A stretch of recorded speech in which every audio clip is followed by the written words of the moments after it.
Ya es mediodía. Momento de presentar Vive y Vibra. Una hora para disfrutar del intercambio de experiencias y conocimientos.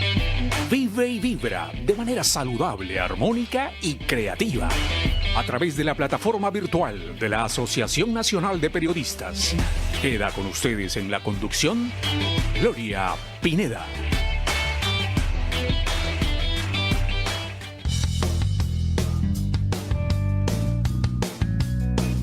¿Se ha puesto a pensar alguna vez en esos seres humanos valientes que sin recibir un sol arriesgan su vida cada día para protegernos? Los bomberos voluntarios del Perú no solo combaten incendios, sino que enfrentan todo tipo de emergencias, rescates en desastres naturales, accidentes de tránsito, incluso situaciones extremas que podrían poner en peligro sus propias vidas. ¿Sabía usted que a pesar de la magnitud de su labor, no reciben ningún tipo de remuneración económica? Bueno, la denominación lo dice, son bomberos voluntarios. Queridos amigos y amigas, bienvenidos a nuestro programa Vive y Vibra, que se transmite a través de la multiplataforma de la Asociación Nacional de Periodistas. Hoy tenemos como invitado al comandante Miguel Gallegos, jefe de la estación Lima 4, conocida también como la Bomba de Lima. Él es médico cirujano y hoy nos acompaña para hablar respecto a este tan importante tema. Primero, saludarlo y felicitarlos por los 165 años de la creación de la primera compañía de bomberos en el Perú. Empecemos hablando sobre un hecho concreto. Sí. Todos los bomberos deben trabajar por su cuenta y además disponer de su tiempo libre para realizar esta labor social. ¿Se ha pensado en la posibilidad de profesionalizar este servicio que hasta la fecha es voluntario? Bueno, en realidad nosotros somos profesionales, tenemos una capacitación de prácticamente, salen de la escuela chicos que han estado en la escuela prácticamente un año. Entonces, los cursos de capacitación vienen después. Entonces, como rescate vehicular, primera respuesta en trauma, lote de cuerdas, materiales peligrosos, primera respuesta en materiales peligrosos, búsqueda y rescate de estructuras colapsadas, etcétera. Nosotros tenemos una serie de cursos que nos hace profesionalizarnos al respecto. El hecho de que seamos voluntarios hace pues de que algunos tomen este tiempo, su tiempo libre, para dedicarlo a los bomberos. Antes era más sencillo por la cantidad de emergencias que había, o sea, no había muchas emergencias, éramos pocas personas. Ahora en una ciudad de 13 millones de habitantes, con un parque automotor de más de 1 millón de vehículos, pues se hace ya insostenible el hecho de que nosotros seamos voluntarios. Esto se ha conversado muchas veces, ¿no? En el hecho de que sea una dualidad. Eso es lo que se viene tratando entre nosotros, porque si usted va y le dice a los bomberos voluntarios, les vamos a pagar, la gran mayoría de nosotros va a decir que no. De su generación. Exactamente, ¿no? Nosotros tenemos una profesión, tenemos un modo de vida prácticamente ya hecho, pero los chicos que vienen atrás, los seccionarios, los chicos que recién salen de la escuela, que recién se incorporan al servicio activo, son muchachos que como nosotros fuimos estudiantes, recién empiezan a trabajar. Entonces ven en ello una oportunidad laboral.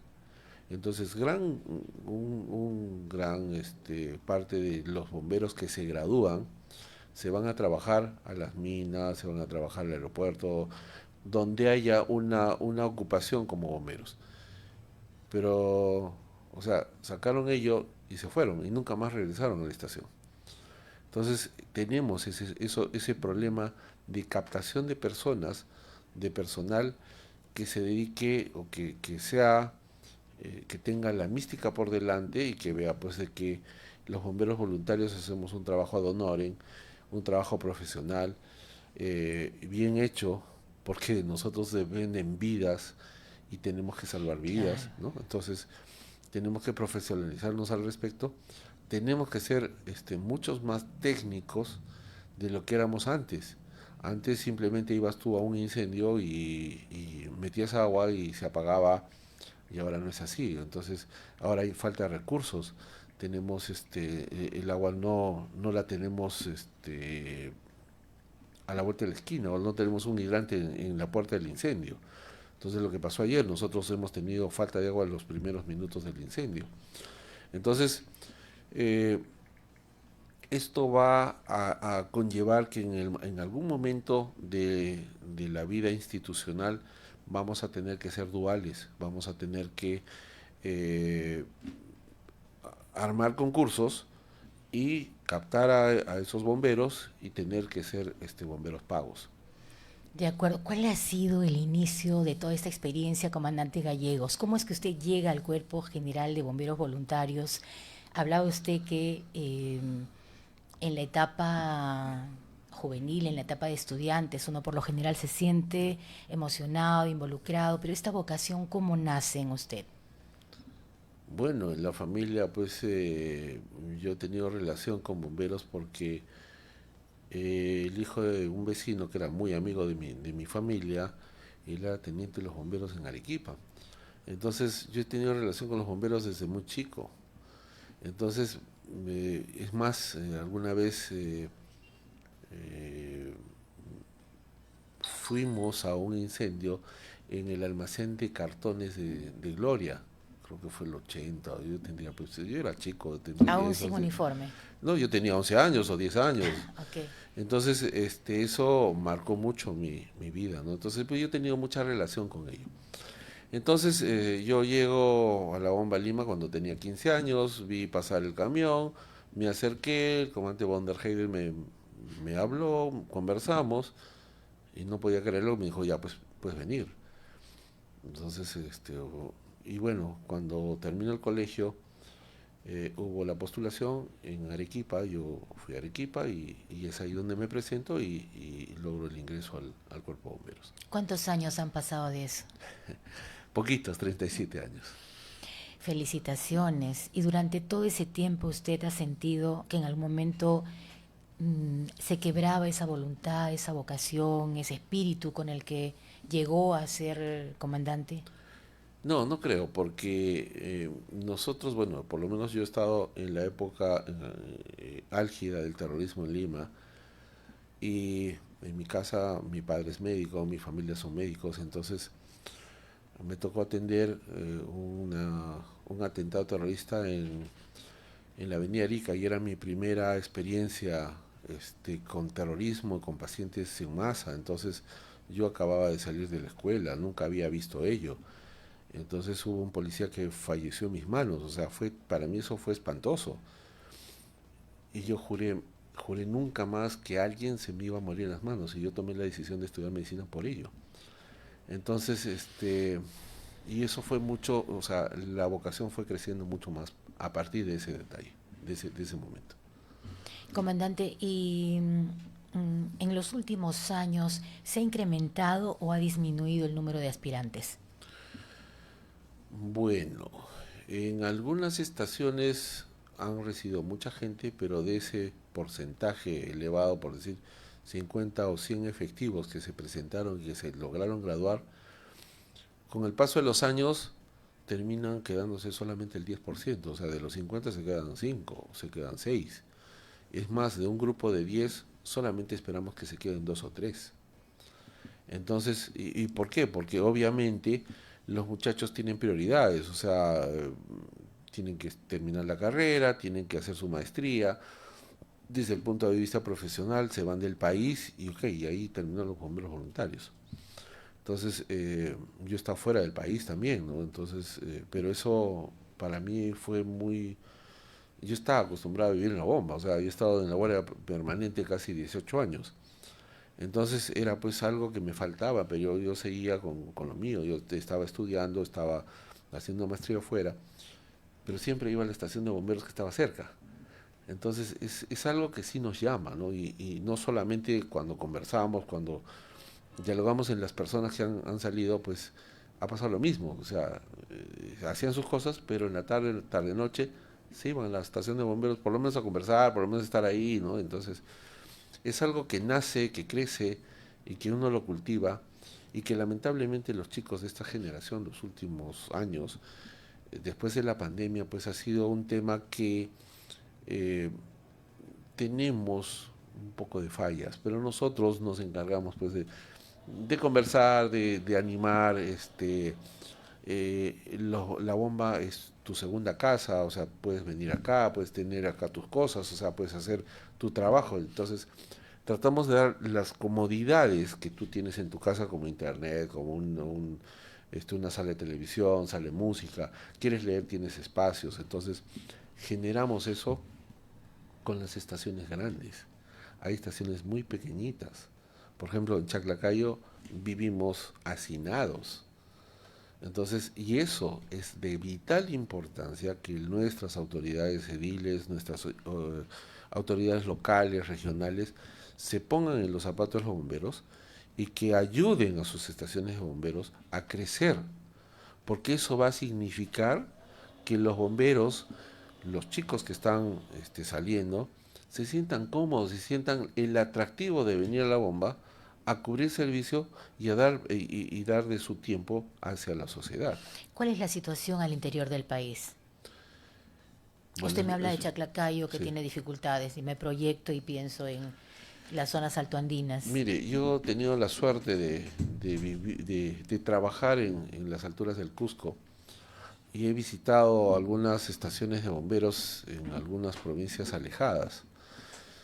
El espíritu de ir a una emergencia es intacto, o sea, es como que el bombero de, de Urcos, del Cusco, con un bombero de Lima, con un bombero de Yurimaguas, con un bombero de Bagua, de Tacna, o sea, es el mismo, es lo que todos sentimos. La diferencia está en que, por ejemplo, hace muchos años, estoy hablando casi 20, las estaciones de provincias eran muy precarias. O sea, el piso era de tierra. Los chicos tenían el baño, y por favor, préstame tu baño, y era un silo. Su ducha era una manguera. Entonces, ¿cómo podemos tener esta situación sin que nuestras autoridades no volteen a mirar qué está pasando con nosotros? Y eso se ha mejorado, ahora tienen mejor infraestructura, Se ha tienen mejorado, uniformes adecuados, tienen las atenciones que deberían. ha mejorado, pero todavía falta. O sea, definitivamente las cosas están mejor que antes, pero falta, y faltan muchas cosas. ¿El Cuerpo General de Bomberos Voluntarios del Perú pertenece a qué instancia del Estado? Nosotros estamos adscritos al Ministerio del Interior. Entonces, pero nosotros dependemos de la Intendencia Nacional de Bomberos. Entonces se supone que la Intendencia Nacional de Bomberos es la que nos tiene que proporcionar uniformes, vehículos, cuarteles y todo lo que nosotros La necesitamos. Intendencia cuenta con un presupuesto anual Así es. que Tiene- se supone que debe cubrir todo el año. Y por supuesto que sí. las atenciones y todo lo que corresponda, no solamente a nivel de Lima, sino a nivel nacional. Así es. Y esa distribución se está dando de la manera adecuada. O quizás el Dentro de lo presupuesto que se todavía puede, no es lo que suficiente. lo que sucede es que nosotros tenemos una brecha de 1.300 millones de soles. 1.300 para poder vivir, más o menos. Y recibimos 90. Oh, Entonces la diferencia es enorme. claro. Pero no solamente es con los bomberos, es con la policía, es con el Ministerio de Salud, es con el Ministerio de Educación, es con, etcétera, ¿no? Es con todo el país. Y hablamos de la vida, o sea, ¿de qué estamos hablando cuando la vida no tiene precio? Es decir, la inversión que se haría no significaría un gasto, sino por el contrario, la protección, el cuidado Claro, de las personas. eso tiene que interiorizar pues nuestras autoridades locales, regionales, que lo que nosotros, o sea, lo que nos puedan asignar a los bomberos, no es para los bomberos, es para la gente.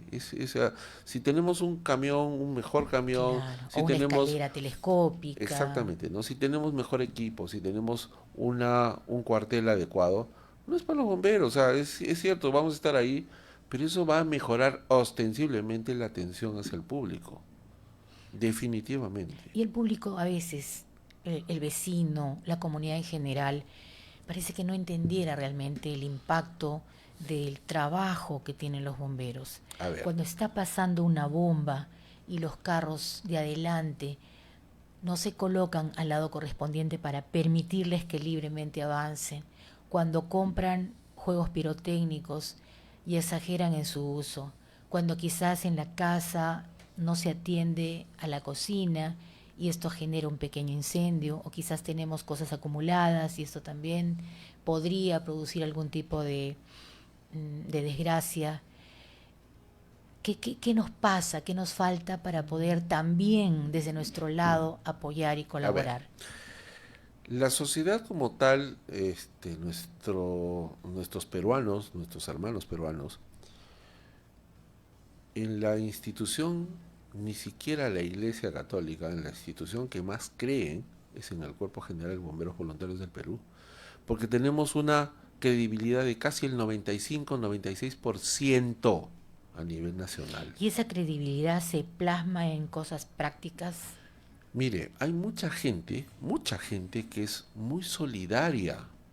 Cuando escuchan los camiones de los bomberos, hay gente que sí, o sea, se pone a un costado y nos abre paso y entonces y se pelea con la gente. Pero ¿qué sucede con el peruano o con el extranjero que no entiende ello? No les importa. Pero felizmente que no son la masa, no son el común de las personas. Eso es bueno. Ujú. Hay gente que sí es Pero muy igual es amable. incómodo el tener que Es lidiar con cierto, personas sí, pues insensibles. es cierto, pero no son todos.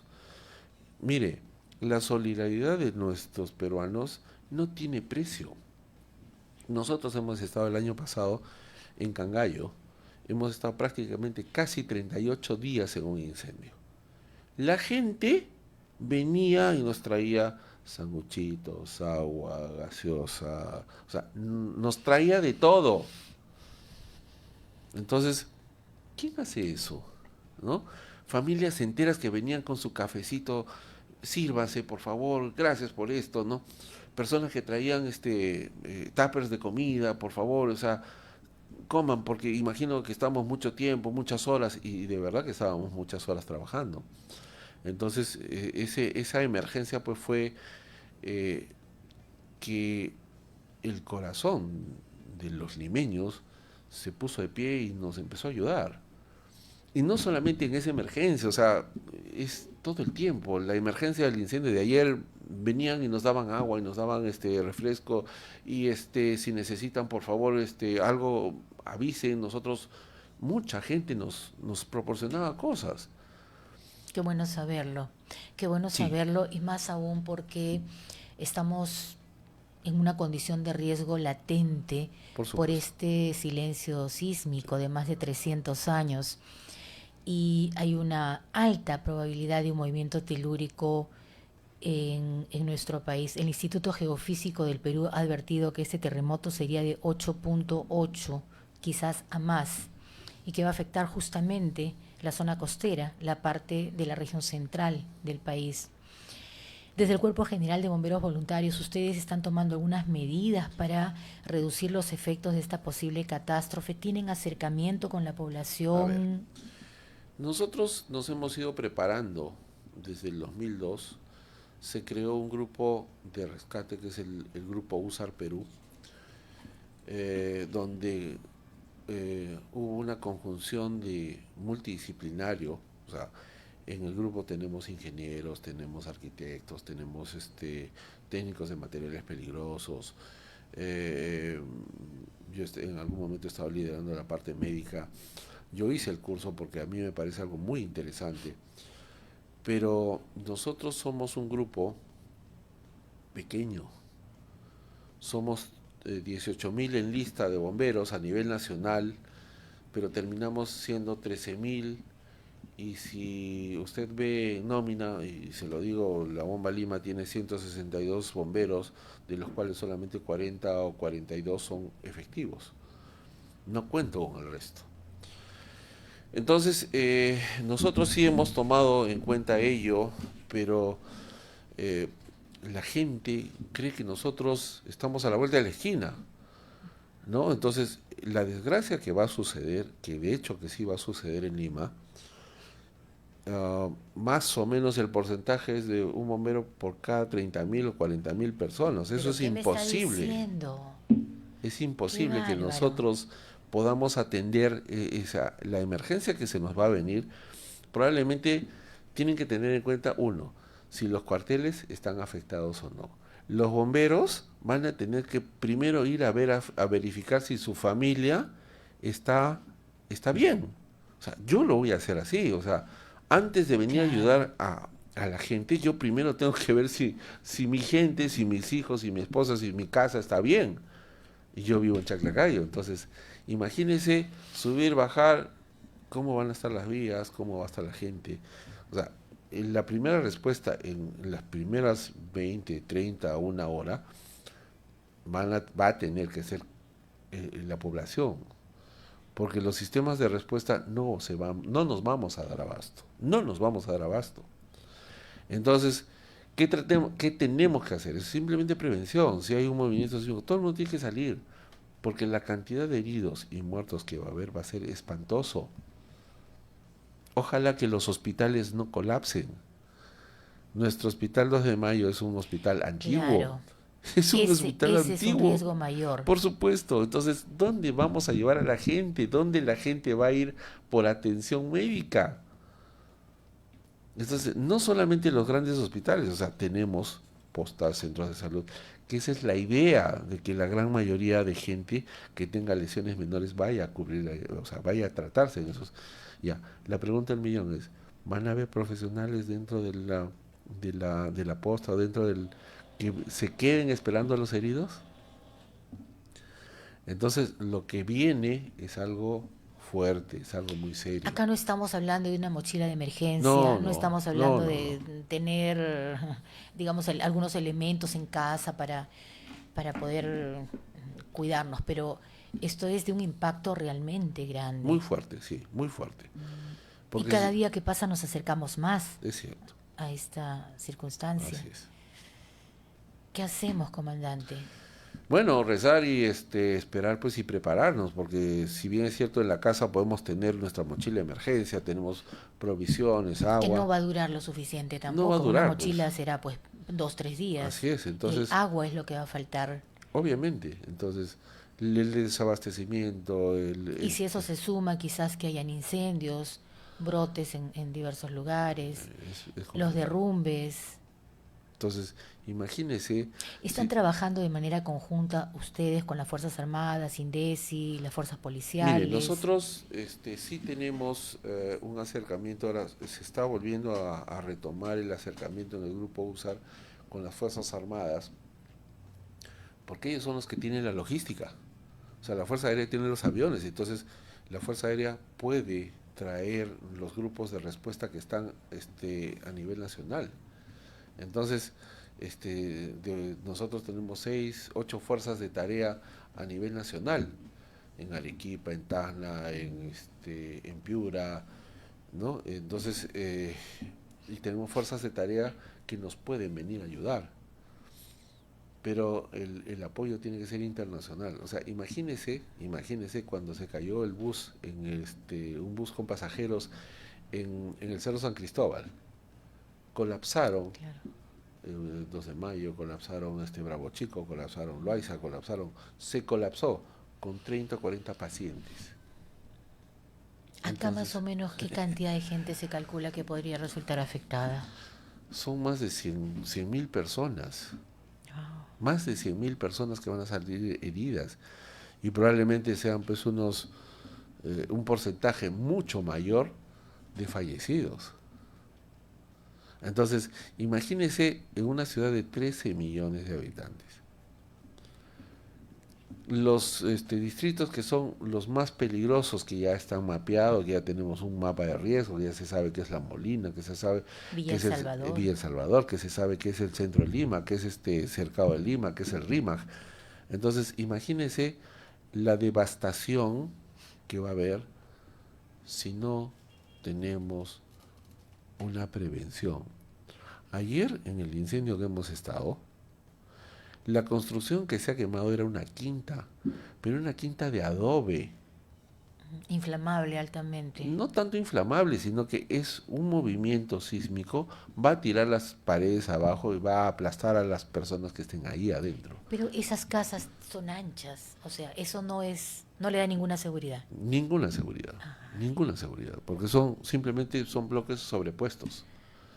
Entonces, No hay base. no hay nada. Entonces, eso sí es realmente peligroso.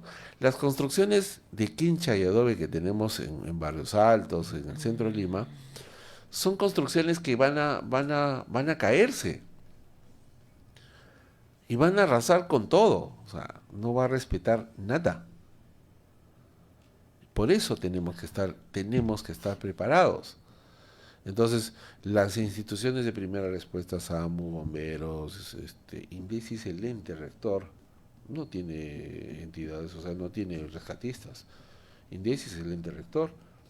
Entonces, ellos pues, o sea, se hacen, pues, los simulacros en realidad son No se una acercan a lo manera, que va a no, suceder. en lo absoluto, porque el simulacro dice, no, usted tiene que entrar por acá, van a tener que sacar, discúlpeme, en el simulacro, ¿algún camión de mi compañía va a poder salir si nuestras puertas son eléctricas?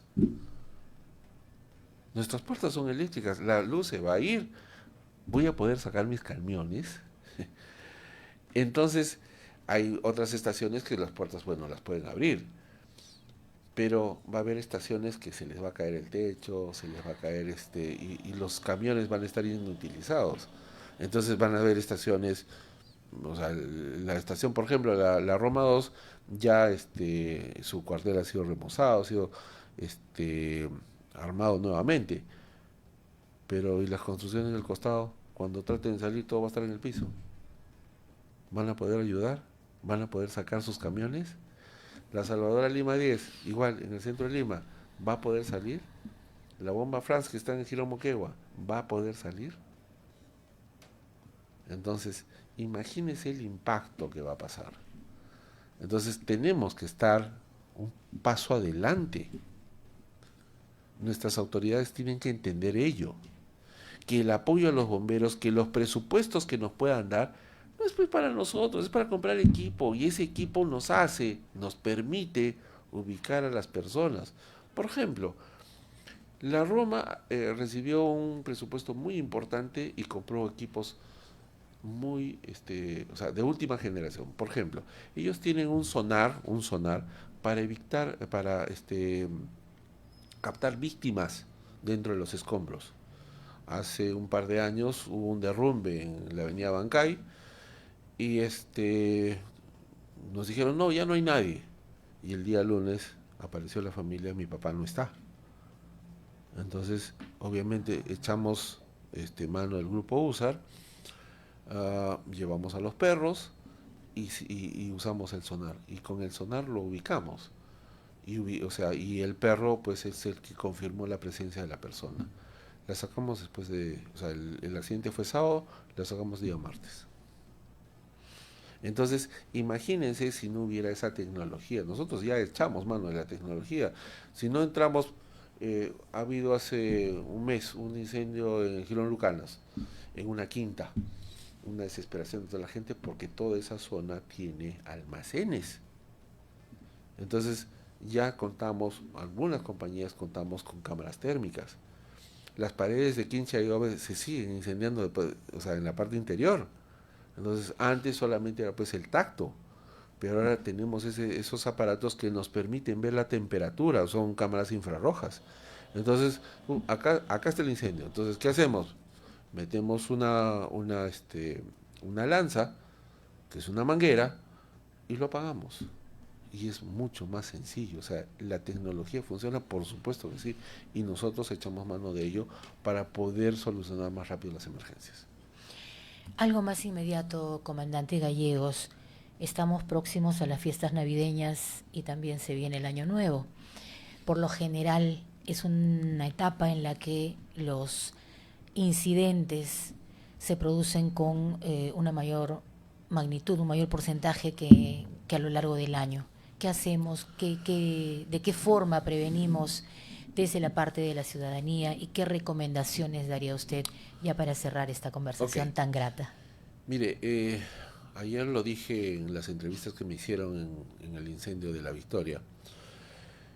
El hecho de que tu ciudadano no compres pirotécnicos, el hecho de que tu ciudadano no fabriques pirotécnicos.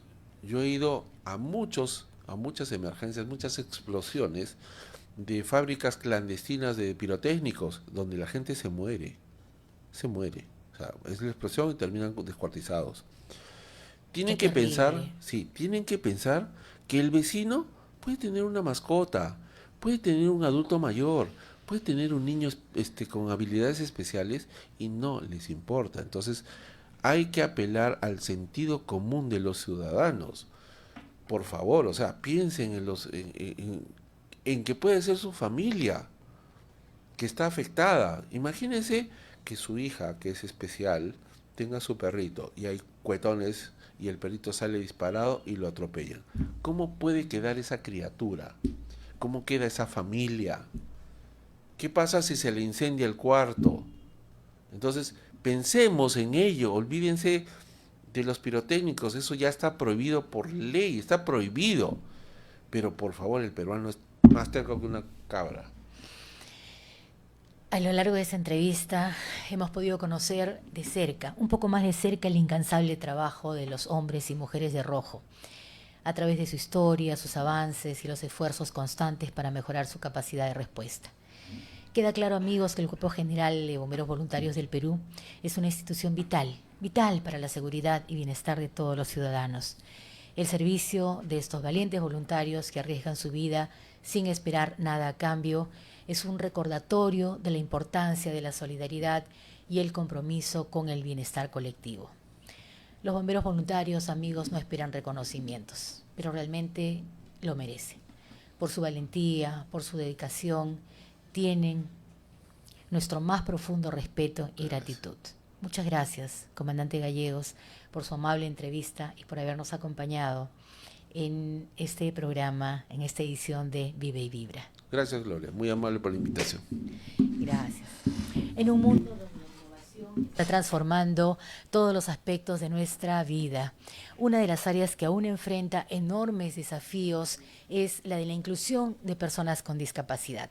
A pesar de los avances tecnológicos, las barreras físicas, sociales y económicas siguen limitando las oportunidades para este grupo. Sin embargo, un cambio está en marcha. La creación de tecnologías inclusivas, accesibles y funcionales que no solo buscan adaptar el entorno, sino ofrecer herramientas reales para que las personas con discapacidad puedan desarrollarse plenamente en su vida diaria. Amigos, amigas, hoy hablaremos sobre el cambio que produce la innovación tecnológica en quienes más lo necesitan. Un ejemplo de ello es el trabajo que realiza un pionero en la producción y comercialización de tecnologías inclusivas de bajo costo, que ha logrado dar un giro a la vida de decenas de personas con discapacidad, ayudándolas a superar obstáculos y a acceder a nuevas posibilidades. Tenemos un material interesante que queremos compartir con ustedes antes de pasar a nuestra siguiente entrevista. Por favor, nos apoyan desde la parte técnica.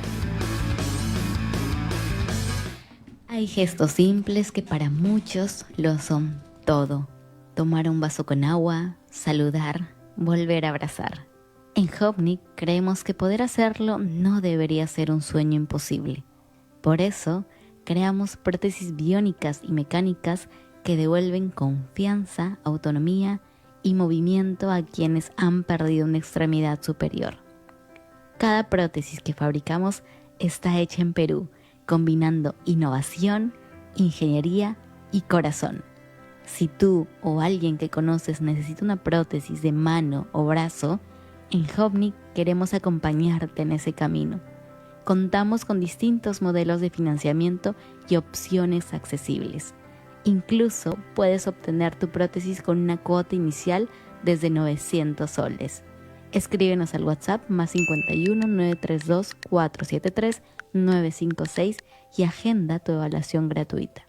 Porque una prótesis no solo devuelve funciones, devuelve confianza.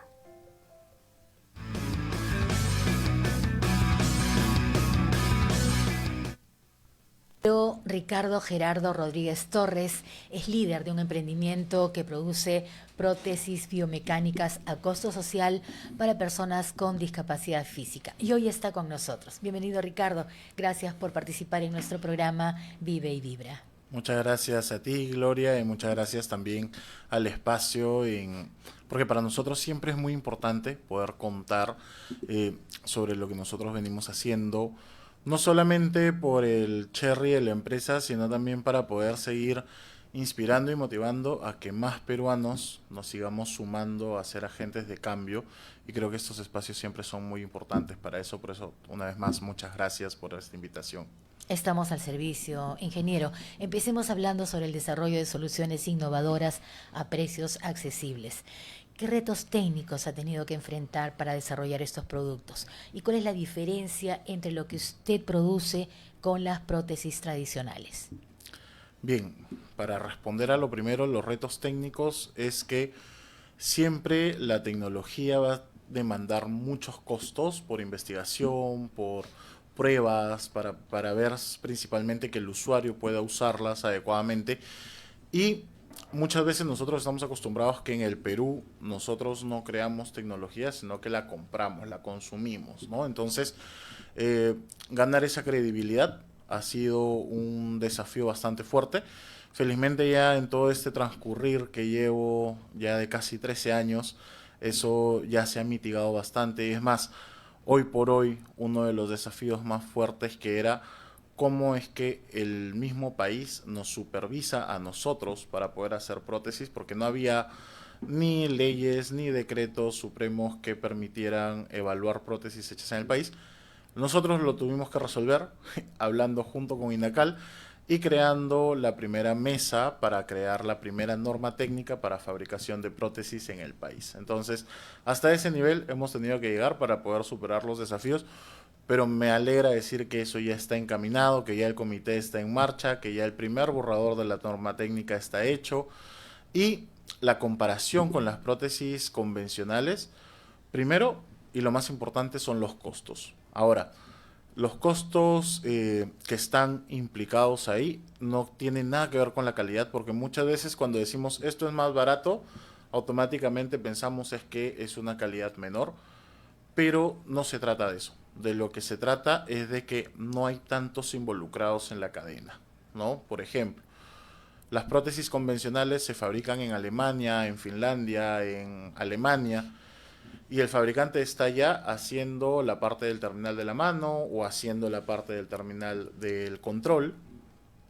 Y, por ejemplo, de Finlandia tienen que pasar a Europa, y el distribuidor Europa tiene que pasar al distribuidor Américas, y el distribuidor Américas tiene que pasar al distribuidor LATAM, y del distribuidor LATAM tiene que pasar al distribuidor Perú, y recién del distribuidor Perú tendría que pasar a la ortopedia. Lo cual incrementa los costos naturalmente. Es como un ensamblaje. Exacto, o sea, lo cual le va incrementando prácticamente por 2 cada vez que hay un nuevo intermediario. Entonces, claro, si es que costaba eso $50,000 en el fabricante, termina costando $200,000 ya para el usuario final. ¿Estamos hablando de precios reales?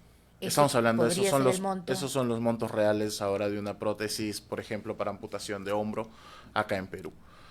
Nosotros lo que hicimos fue tratar de eliminar toda esa cadena gracias a la manufactura digital, a la impresión 3D, porque ahora nosotros lo que hacemos es diseñar a partir de las medidas del usuario, y ya sea, por ejemplo, que esté en Lima, ya sea que esté en Arequipa, ya sea que esté en Cusco. ¿Ustedes viajan? Nosotros, el usuario puede venir, le tomamos las medidas y ya con eso nosotros fabricamos y simplemente el usuario viene para poderle entregar la prótesis.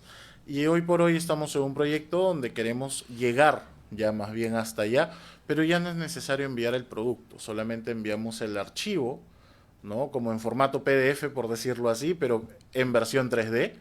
Se imprime localmente y ya se entrega. Entonces, increíble. Es decir, hasta en ese pequeño detalle están también bajando los correcto, costos. Estamos bajando costos en todo. ¿Se necesita una impresora especial para esa impresión? Más que una impresora, un material, que felizmente nosotros ya lo tenemos acá en el país, así que no hay mayor inconveniente con eso. Y toda la tecnología interna de la prótesis la hemos desarrollado nosotros. La ventaja es que tenemos todas las mismas funcionalidades que las prótesis convencionales. Hemos cuidado muchísimo la experiencia del usuario y sobre todo que con estas prótesis el usuario puede, por ejemplo, agarrar un objeto, puede tomar un vaso de agua, puede agarrar objetos un poco más Y finos. le cambia la vida.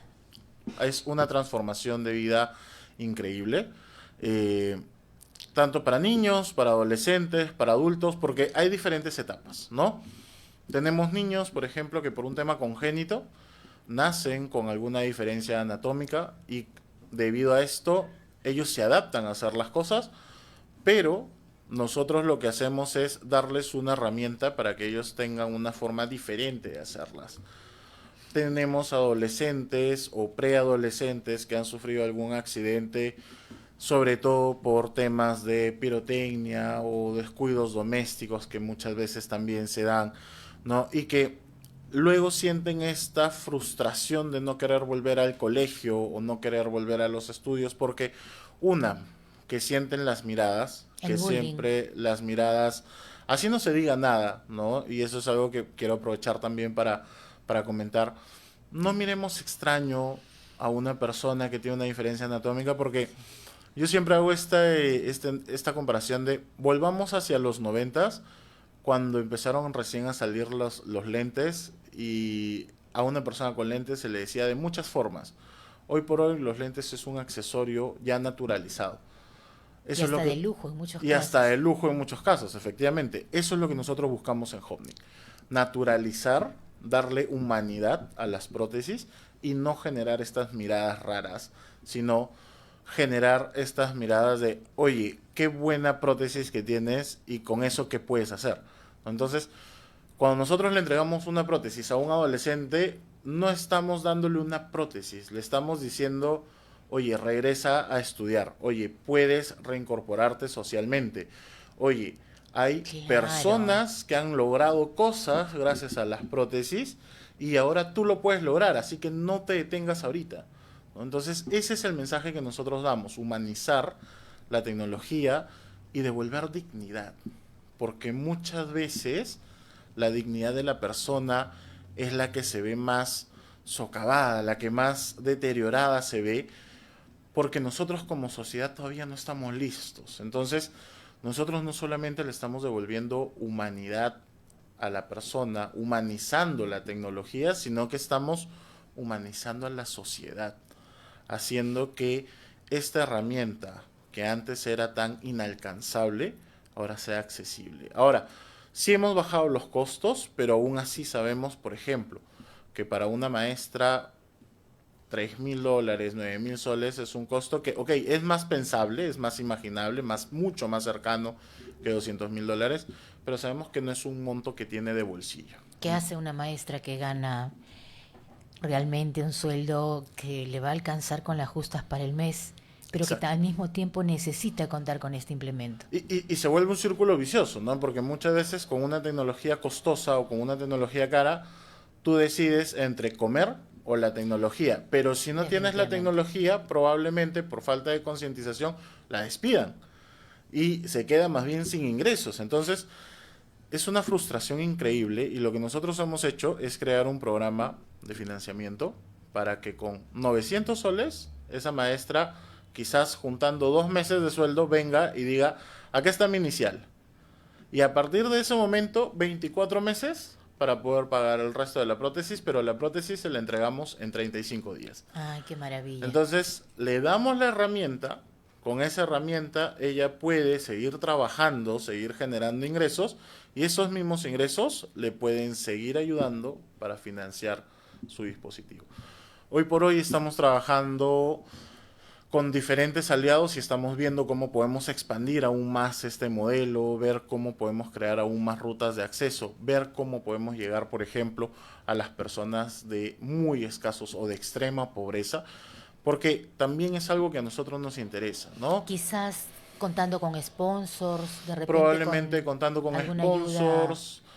Hoy por hoy tenemos un programa también donde involucramos a estudiantes universitarios, ¿no? Entonces, Este programa... Para que realicen prácticas con ustedes. Correcto. Entonces, este programa es muy bonito porque lo que nosotros buscamos son sponsors que ayuden a financiar este espacio de los practicantes, pero al mismo tiempo el espacio de práctica termine con la entrega de una prótesis. Entonces, cerramos todo el ciclo formando a nuevos profesionales y cambiándole y transformándole la vida a una persona. Ricardo, tú dijiste una frase que me ha impactado: devolver dignidad. No quiero pasarla por alto. ¿En qué momento te comprometes y sientes que este es tu destino y esta es la forma como enfrentas a la vida, apoyando a otras personas en condición de discapacidad? A ver, la historia que yo tengo con la discapacidad y con la tecnología es desde mucho tiempo atrás, ¿no? Como te decía, yo ya llevo 13 años trabajando en esto y todo comienza a mis 12 o 13, ¿no? Por mi tío, ¿no? Mi tío Pepe, que dicho sea de paso, ya antes he tenido una empresa que también empezaba con P, ahora esta empresa tiene las 2 P's de Pepe, y él era una persona con discapacidad. Ahora, dentro de la casa de mi abuela, donde ¿Adquirida o genética? Congénita, degenerativa. ¿Qué pasa? De que él tenía múltiples discapacidades y poco a poco iba deteriorando aún más. Pero dentro de la casa de mi abuela, él nunca tuvo ningún problema. Mejor dicho, dentro de la casa de mi abuela yo entendí que él tenía un diagnóstico clínico, más no un impedimento. Y ahí es donde yo empiezo a entender esta diferencia y el concepto social, porque al final es un concepto social de lo que es la discapacidad. Porque cuando él tiene que enfrentarse a la sociedad. Exacto, cuando él ya sale de la puerta de la casa de mi abuela hacia afuera, ya no solamente es el diagnóstico, ya no solamente es el tema físico, sino que ahora ya es, oye, ¿dónde están las rampas? ¿Por qué las pistas están partidas? ¿Por qué las veredas están mal hechas para una silla de ruedas? ¿Por qué los transportes no están preparados para esto? ¿No? Porque nadie quiere llevar a mi tío a una cita. Entonces, es ahí donde yo le hago una promesa y yo le digo, ok, mira, ¿sabes qué? Cuando yo sea grande, yo voy a ganar plata, voy a comprar una camioneta, yo mismo la voy a adaptar, te voy a llevar a pasear. Cuento corto, mi tío se me adelanta a que yo pueda cumplir esa promesa y el primer trabajo que yo hago con relación a la discapacidad es justamente un vehículo para personas en situación de discapacidad en silla de ruedas, que lo hago como estudiante universitario y aparte... Una plataforma adaptada para que pueda... Un vehículo desde cero. Diseñé todo un vehículo donde la persona podía entrar en silla de ruedas. ¿Una maqueta? No, lo hice. Lo probé con 3 personas en Piura, ¿no? Y ahí, justamente con esas personas que eran del equipo de básquet de Piura, o sea, de equipo de para básquet, ellos me dicen, tenemos un compañero que le falta un brazo. Y esta persona me dice, si has sido capaz de diseñar un carro, ¿por qué no checas qué es lo que se puede hacer para nosotros? Porque las prótesis están carísimas.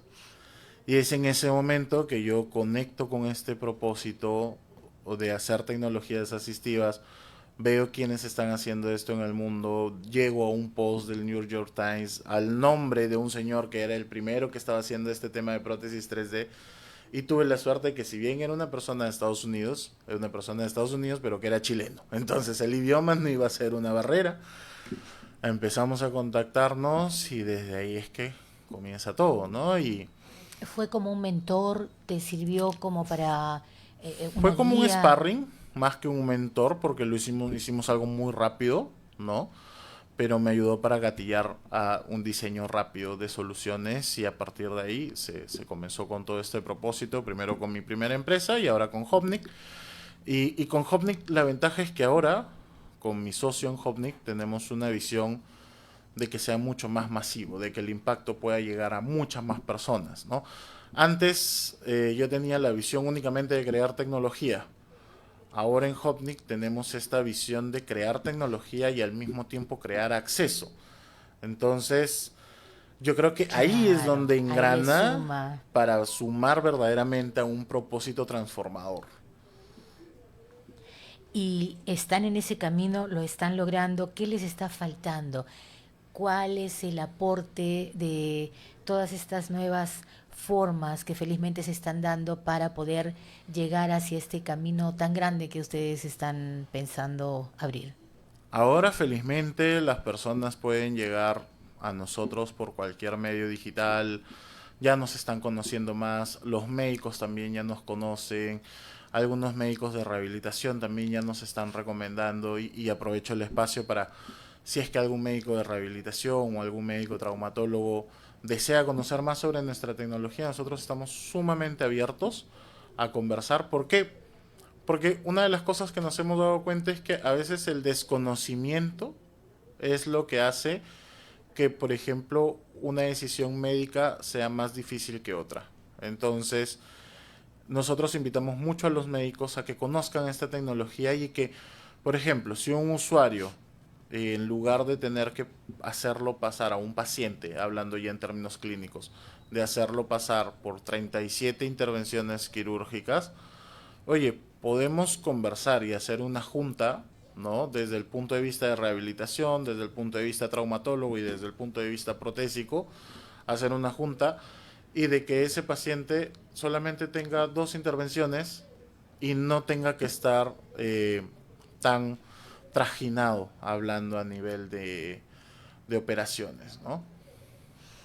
Con todos esos avances en términos de accesibilidad, ¿cuáles son los planes que tiene para seguir expandiendo el impacto social de esos productos?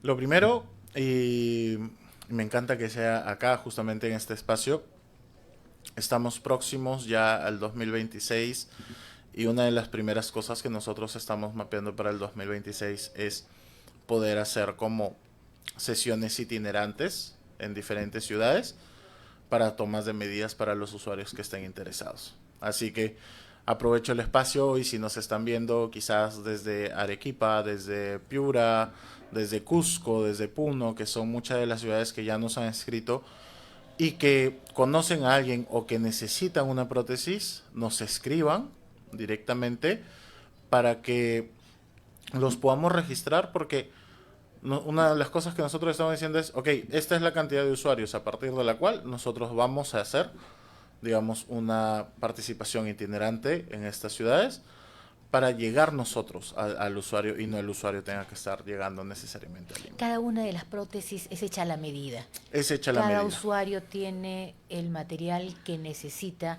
¿Y cómo hacen para el tema de las pruebas? Para el tema de las... Si son del interior del país, digo, ¿no? Para el tema de las pruebas hemos optimizado ya ahora todo el proceso para de tal manera de que nosotros ya tenemos todo digamos, una reconstrucción del usuario en digital y ya nosotros podemos probarlo ahí en el software. Entonces ya nosotros simplemente necesitamos hacer la toma de medidas y después una última prueba que podría ser en la misma semana de entrega ya con el usuario. Me imagino el impacto de un niño, de un joven, de un adulto mayor, al ver que puede movilizarse, puede manejarse de una mejor manera. Pero eso lo ha vivido usted, ingeniero. ¿Qué nos puede decir sobre esta experiencia? Mira, una de las cosas que yo he pedido en la empresa de que no me saquen es poder estar aún en las entregas. Poco a poco, en aras del crecimiento de la compañía, yo he ido delegando algunas funciones, incluso las atenciones iniciales. Ahora ya pues hay un equipo especializado, capacitado que lo puede hacer. Pero algo que yo he pedido es no me saquen de las entregas porque ese es como es la mejor paga que yo tengo de todo esto. ¿Por qué? Porque ahí es donde veo verdaderamente cómo el usuario se siente, cómo el usuario vive esto. O cuando el usuario de la nada nos manda un video, ¿no? Hace poco justamente yo estaba pues, supervisando un poco los mensajes de la empresa y había un usuario, por ejemplo, que nos mandaba un video desde... Él trabaja en todo el tema de planificación de estructuras y estaba en una obra en construcción y nos manda un video con su prótesis, ¿no? Entonces es como... Eso es lo que nosotros buscamos. No solamente entregar la prótesis, sino generar esa cercanía y esa confianza para que el usuario pueda contar con nosotros y compartirnos esos momentos, ¿no? Que son momentos de transformación, no solamente para el usuario, sino también para la sociedad. Porque ya el entorno de esta persona, de este niño, de este adolescente, de este adulto, el entorno de esta persona ya entendió que ya no tienen que haber miradas. En el momento en que ya las miradas desaparecen y se convierten simplemente en convivencia, nosotros podemos decir, ok, inclusión. Ya no solamente se trata de batallar con la palabra discapacidad, sino de ver cómo se genera inclusión. Y eso es importantísimo porque justamente es lo que va a generar que las personas se sientan valoradas, respetadas y que esa aspiración de recuperar su dignidad se pueda concretar. Ingeniero, y cuénteme usted un poco respecto a este trabajo de desarrollar las prótesis que entiendo usted no las considera un reemplazo, no maneja esa forma de comunicarse. Usted más bien piensa que es una herramienta para el desarrollo. Correcto, sí. La filosofía que nosotros, que yo vengo trayendo y que es parte de la filosofía que he tratado de poner en el ADN de la empresa es: las prótesis no son un reemplazo y jamás vamos a ver a la prótesis como un reemplazo. La prótesis es una herramienta. ¿Y por qué hacemos esta aclaración y por qué me encanta explicarla y te agradezco por la pregunta? Es porque la persona es la persona tal como es. O sea antes o después del accidente, uno como persona tiene que valorarse, que amarse, que humanizarse y entender esa configuración que cada uno tiene. Si nosotros pensamos que vamos a depender de una herramienta para hacer más o para valer más, ahí estamos pensando de manera equivocada. Entonces, la prótesis es una herramienta que te permite hacer las cosas de manera diferente, que te puede ayudar para hacer quizás algunas actividades más rápido. Pero tal como yo les digo a mis usuarios, si te quieres ir a la playa, disfruta la playa. No necesitas tener la prótesis, por ejemplo, en la playa. Deja que tu cuerpo reciba el sol tal como tiene que ser.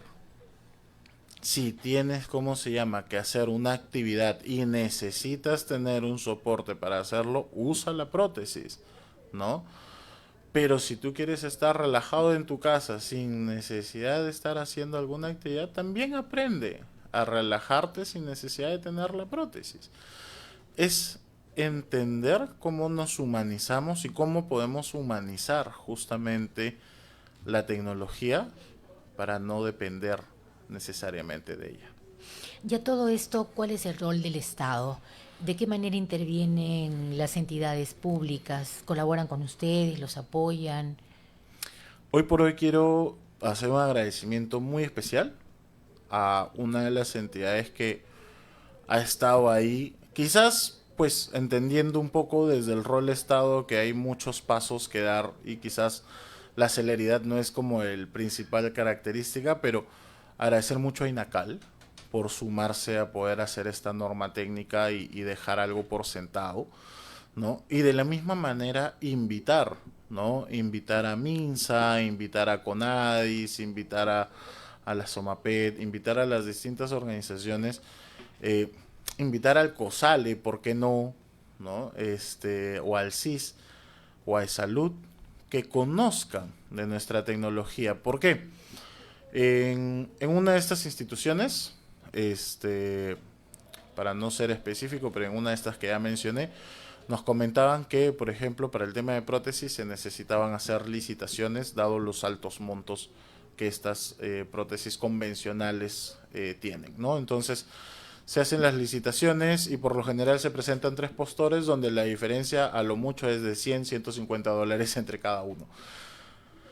Y debido a estos altos montos, solamente se puede, en el mejor de los casos, entregar la buena Pro de esta licitación a una prótesis al año, cuando hay más de 50 solicitudes tan solo en esta institución. Entonces, conozcan.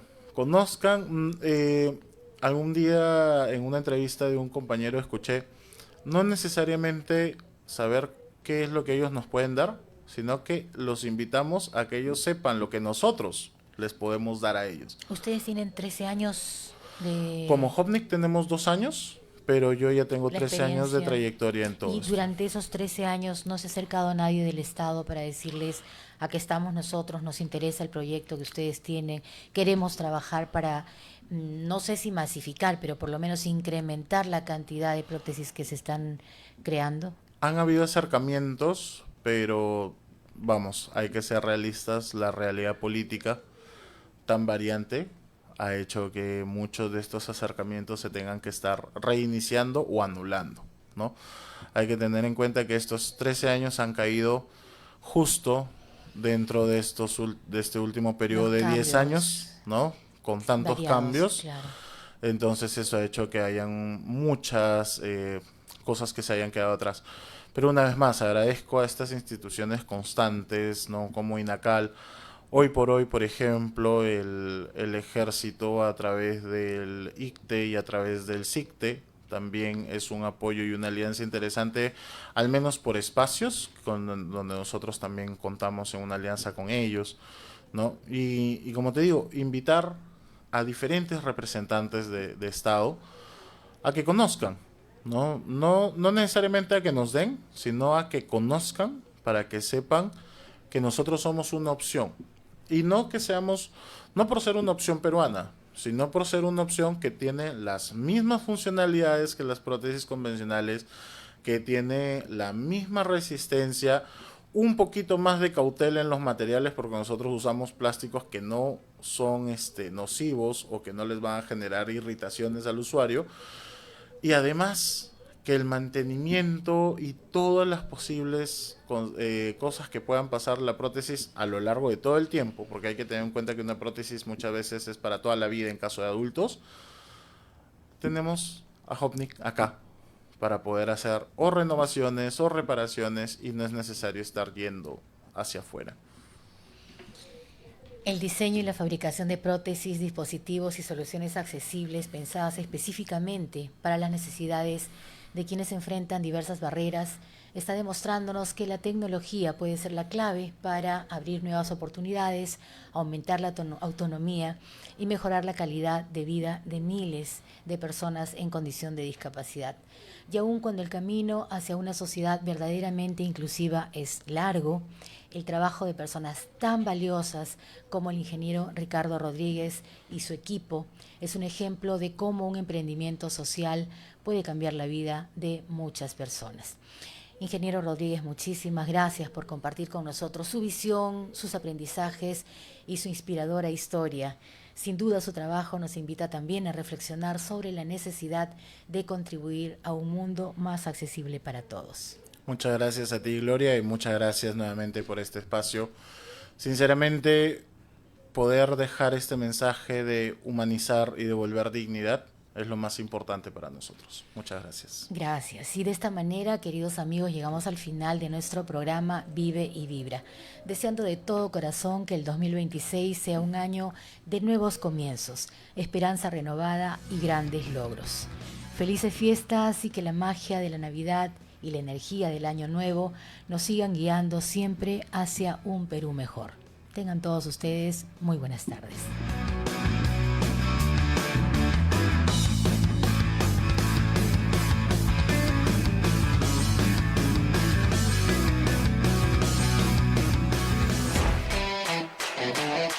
Así concluye Vive y Vibra. Una hora disfrutando del intercambio de experiencias y conocimientos. Vive y Vibra de manera saludable, armónica y creativa. A través de la plataforma virtual de la Asociación Nacional de Periodistas. Estuvo con ustedes en la conducción Gloria Pineda. Hasta el próximo miércoles al mediodía. Gracias por su sintonía.